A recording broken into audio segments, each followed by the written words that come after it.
This week, we're going to talk about how movies use music to help move the story along. This presentation is called How Music is Used in Movies. I used information from a few different websites, the emotional impact of music in movies from medium.com, Change That Tune, the influence of music in movies from workandentertainment.com, and lastly, Music Makes Movies from the Center for Digital Education.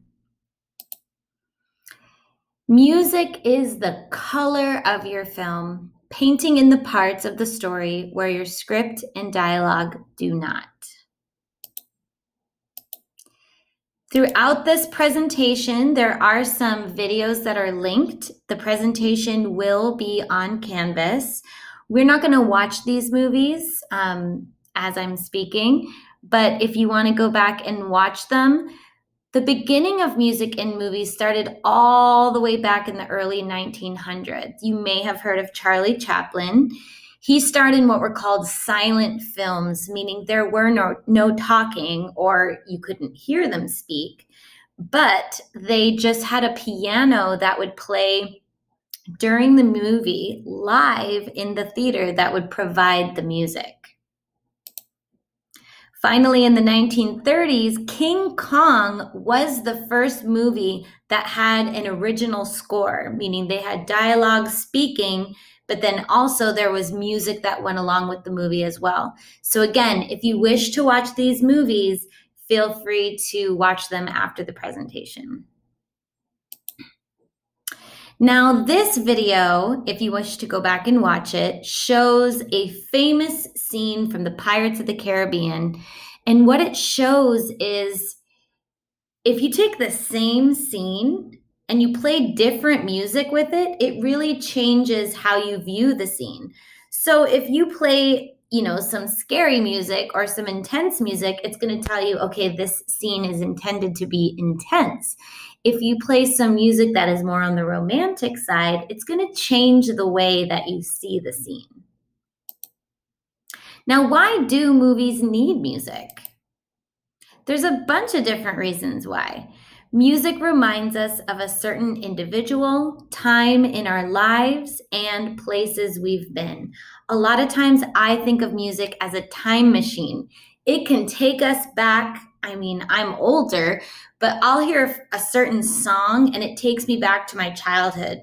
To be honest, there's a couple songs from the 80s and I can actually smell my babysitter's house when I was little. It always smelled like peanuts. And so there's some certain songs that play and I can honestly be transported exactly back there. Filmmakers have a deep understanding of the emotion they want to convey through their stories. So if they want you to feel a certain way, they're going to play a certain song. We associate music with our long-term memories, such as my babysitter, and it stimulates our subconscious. And then, as I said, music can be a time machine.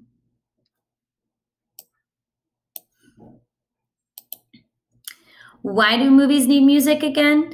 The director tells the story through musical elements. So maybe the director doesn't want there to be any dialogue or talking, but they want you to feel a certain way, so they'll use a certain song. Music accentuates the plot and characters. It is essential to the storytelling process, and music takes a good film and turns it into a great film. Think of movies that you've watched and immediately you've gone and listened to the soundtrack because the music really affected you in a profound way. Music can create a convincing atmosphere, meaning place. It can help you tell your story or strike an emotional chord. You can cry just listening to a song, whether it's from the lyrics of the song or just the music itself. Uses of music in movies. 1, creating an atmosphere. What that means is it sets the right tone and mood for the plot. It helps the viewer discern the drama, genre, or mood for a scene. So it is uncommon, it can happen, but it's uncommon that if a scene is supposed to be sad, you use really, really happy music. or if a scene is really, really happy and you use really, really sad music. Most of the time, the director is going to pick music that matches what is happening in the scene. Commenting. What that means is the music creates an impression or judgment about a particular scene. Music should not be overdone so that the audience can figure out the story or on their own or be kept in suspense. You do not want the music to be a distraction from what's going on. That's why in many cases, music in movies does not have singing, does not have lyrics being sung, and it's just actually the instrumental or the music, because if you're trying to listen to the words of a song, you're not going to listen to what's going on in the scene. Music can guide an audience. What that means is if you're watching a horror movie and the music starts very quiet and then it builds, it could prompt you to cover your eyes. Now, if you're like me, I actually plug my ears, which makes sense because I don't mind seeing the visual of the scary thing. I just don't like the sound of like the jump scare or, the scream. But I can handle seeing it, if that makes sense. Music helps us to portray emotions. So what that means is music can be used to reveal a character's emotion. So a particular song might be used to show us how someone is feeling. A facial expression can be interpreted different ways by pairing it with different music. And there's a video later on that shows that as well. Referencing social, geographic, or cultural factors. What that means is music can reference legacy or tradition. So if I hear Irish music, I'm going to know, okay, we're in Ireland. It kind of tells us where we are. The social or cultural heritage of a group can be properly communicated through infusing the right music.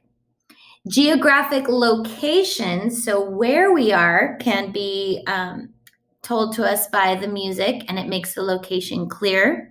So for example, in Scotland, you could hear bagpipes, and in East India, you may hear a sitar, which is that brong kind of sound. Now, music could also reference different time periods. So playing music from a specific time period will help an audience easily understand the time period where a movie is set. So if I'm making a movie about the 1950s, I should hear music from the 1950s because it makes sense. If there's a flashback, the music should be adjusted to fit that time period. Now, there have been some instances where directors have chosen to use music from not necessarily the same time period, but mostly that is not the case. Creating contradictions or suspense. Music that sounds not like what is expected will create a feeling that is not expected. Pixar does this. For example, in the scene from Up, where we watch the two, Ellie and the old man, I can't remember his name right now, the whole scene of their relationship together, the music is happy. And we see in their life that they do have some tragedy, but the music does stay happy. And then at the end of the movie, we hear that same happy music, and it all makes sense. Music can change tempo, meaning speed, based on the genre. For example, during an action scene, the music may speed up. You may have heard of Jaws. Da-da, da-da, da-da, da-da, da-da, da-da, da-da. As the shark gets closer, the music speeds up. And music, obviously, can also create suspense. You can also use music to connect scenes. It can help connect scenes together. Y'all know I love Star Wars. In Star Wars, different characters have their own music. every time there's a scene with Darth Vader, you hear that famous dun, dun, dun, dun, dun, dun, dun, dun, dun. Darth Vader has his own music. Did you know Princess Leia also has her own music? As you watch the different movies, you will hear the same music play when Princess Leia is in a scene. And music can create smoother transitions into movies and help keep them connected. Music impacts the audience. Music makes a movie. For example, if you're watching a horror movie and you're like me and you get scared and you mute it, you turn the sound off, all of a sudden it's less scary. Music allows the audience to connect to characters and situations, and remember, it allows the filmmaker to reinforce the story and message. Choosing the right music can make or break a film, meaning it can make it a good film or it can make it a really bad film. Simple is okay. I mentioned the music from Jaws, which is about a big shark. Da-dum, da-dum. I mean, that's pretty simple, but it is so famous. Finding the right music. When you're finding the right music, decide if you want music in the background, meaning quieter, or do you want it in the foreground, meaning it's going to be louder. For example, music in action movies tends to be louder. Instrumental music tends to be used because, like I said earlier, vocals can be distracting. So when we talked about action movies, we talked about how there's not a lot of talking, there's not a lot of dialogue. And that would be why music may be louder, because we're not worried about having to listen to what a character is saying. Now, this video here is about how Pixar uses music to make you cry. So make sure you go back and watch this video. And then lastly, this video is pretty funny. It had me cracking up. Same thing as before. If you change the music but have the same scene, it's going to make you interpret it differently. So obviously this is a recording. I can't take any questions, but if you're watching this and you have any, feel free to send me an email. Bye.